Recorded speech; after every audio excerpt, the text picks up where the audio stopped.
One thing is for sure is when famous athletes have season-ending surgery, I almost always get a couple of questions within a few days of that of people asking, why do you think this happened? What would you do, etc.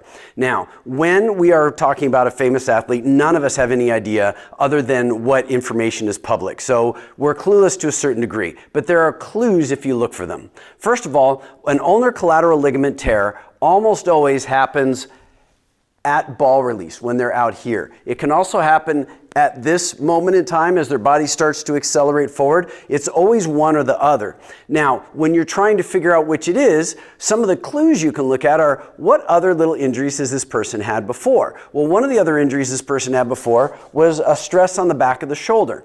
Now, when you don't decelerate really, really beautifully, evenly, using your body and coming into a balanced finish that not a lot of pitchers do, then you're not using your whole body as well as you could. I'm not telling you how to pitch, it's just the cost of doing business. So if that is the case, then you darn well better be really good at decelerating this movement from here to there, because these muscles here are doing the job, and any muscles that these don't, or any forces that these muscles don't absorb, goes down to your hand. Now that brings into something called a carrying angle. I'm either a good example or a bad one. My arm is relatively straight. Some people, when they straighten their arm is out like that. That angle here is called a carrying angle.